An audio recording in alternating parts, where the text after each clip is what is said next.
안녕하세요. 저는 안산시 다문화가족지원센터 방문교육지도사 박순태입니다. 자녀교육과 부모교육을 담당하고 있으며 10년 차 생활지도사입니다. 네, 다문화가족지원센터 방문교육 사업은 한국어 교육과 부모교육, 자녀생활 서비스가 있어요. 제가 이렇게 자세히 보니까 아이들이 어떤 사물을 지칭하는 말을 잘 못하는 거예요. 예를 들어 옷장, 서랍장, 책상 서랍, 뭐 장롱, 안방, 거실, 뭐 이런 것들을 잘 모르는 겁니다. 그냥 저 방, 이 방, 그리고 책상 서랍이라는 걸 잘 모르고요. 그래서 얘들이 엄마들이 이런 말을 굳이 하지 않고 이 방에 가라, 저 방에 가라 이렇게 말을 해서 그 안방이라는 말을 모르는 건가? 네, 그런 생각을 했죠. 근데 대표적으로 또 어떤 애를 보면 다리미라는 말을 몰라요. 다리미가 뭐예요? 라고 말을 하길래 다리미 몰라? 그리고는 다리미 그림을 찾아서 보여줬어요. 다리미. 그랬더니 이거 알아요. 엄마가 이렇게 하는 거 하고 분명히 아는데 다리미라는 말과 엄마가 옷을 다린다. 옷을 다릴 때 사용하는 것이다. 이런 말을 못하는 겁니다.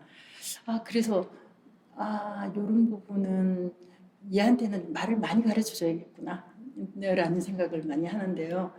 다문화 가정 엄마들이 언어가 좀 서투르면 이런 현상이 나타나는구나 라는 생각을 했죠. 근데 저는 그걸 뭐 문제라고 생각하지는 않아요. 왜냐하면 그만큼 그런 말에 노출이 덜 됐기 때문에 생기는 현상이지 얘들이 그걸 뭐 진짜로 몰라서 뭐 몰랐으면 배우면 되는 거고 이제 그런 거니까 문제라고 생각하지 않는 거죠.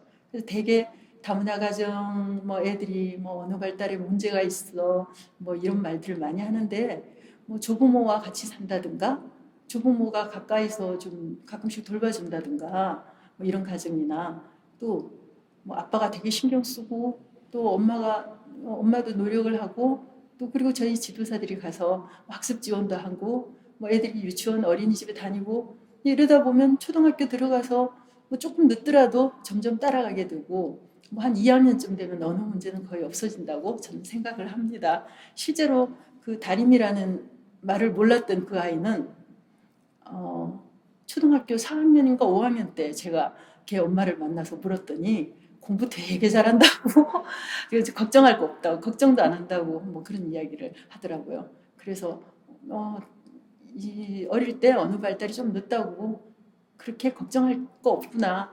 그리고 뭐 우리 지도사들이 이렇게 가서 지도를 하다 보면 좋아지는 것이 보이기 때문에 처음에 어떤 대상자를 새로 만났을 때, 얘 이거 어떡하지? 뭐 어떻게 지도해야 되지? 선생님들이 너무 걱정할 건 없다고 생각을 합니다. 왜냐하면 아이를 지도하다 보면 애 성격도 뭐 보이고 애가 이런 걸 좋아하는구나. 그럼 여기에 맞춰가지고 그러면 이런 활동들을 해야겠구나. 뭐 이런 게 뭐 수업을 하다 보면 다 떠오르거든요. 그러고 보면 나중에 자녀생활 서비스 끝날 때쯤이면 애가 많이 달라져 있다는 거를 알게 됩니다. 정말로 문제가 있는 아이들이 있어요. 정말로 문제 있는 아이들은 분명히 언어 발달의 문제이기는 하나, 그게 언어만의 문제가 아니라 그게 혹시 조금 더 심각한 문제로 나타나는 경우가 있는데요. 실제 그 가정에서는 얘가 말을 못해서 그렇지 뭐 지금 이거는 말만 잘하면 해결될 거다라는 생각을 가지고 있는 경우가 많아요. 제 사례를 보면 한 엄마가 아이를 혼자서 키우고 있는 엄마와 아이가 둘이 같이 사는 그런 가정이었는데요. 초기 면접을 갔더니 엄마가 우리 애 제발 머리 좀 똑똑하게 만들어 주세요. 공부 좀 잘하게 해주세요. 라고 얘기를 하는 거예요. 그래서 어, 조금 그래서 이제 아이를 좀 살펴봤더니 아이가 초등학교 2학년인데 한국말을 잘 못해요. 우리말을 뭐 이렇게 물으면 그냥 예, 예, 예. 근데 아니요라는 대답이 나와야 하는 부분에서도 예, 예 하고 있는 거예요. 게다가 가나다라는 알아요. 너무나 많이 반복을 했으니까. 그런데 거너더러는 몰라요.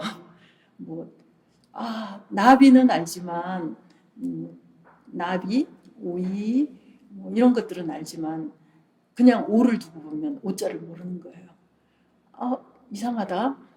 그러면 수는 어떤가 하고 수 세는 걸 해봤더니 10가지 겨우 세고, 그리고 1 더하기 5는 6, 이 정도는 알지만,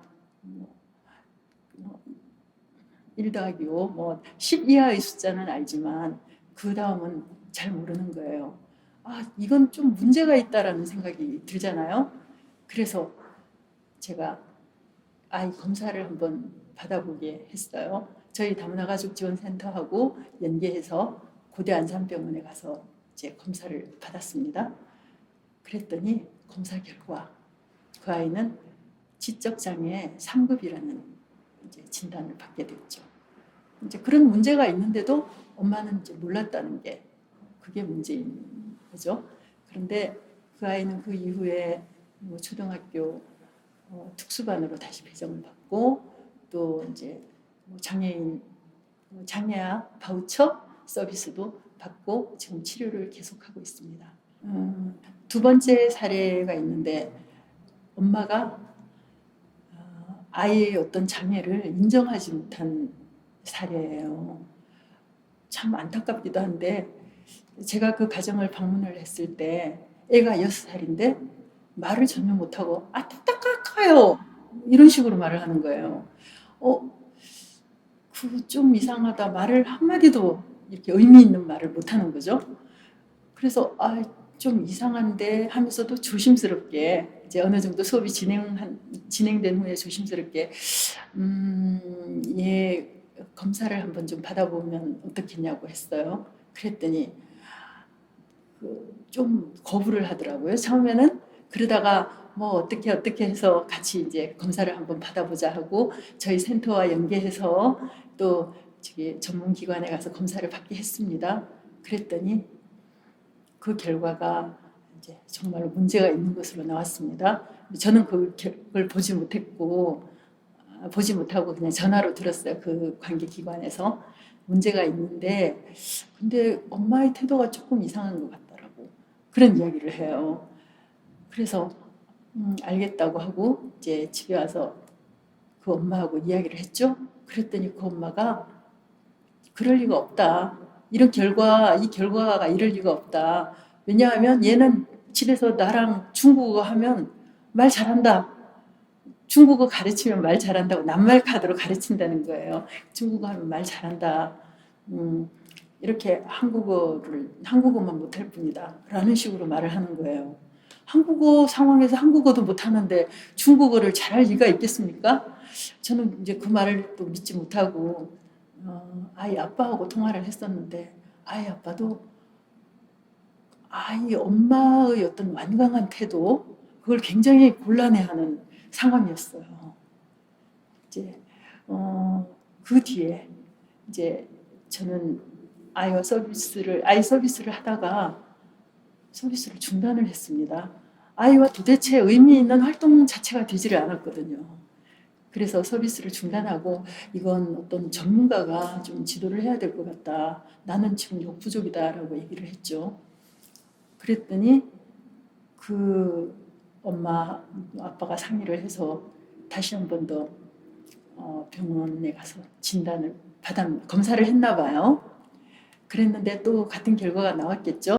몇 달 뒤에 초등학교 입학하기 한 3개월, 2, 3개월 전이었어요. 저한테 다시 그 집 아빠한테서 전화가 왔습니다.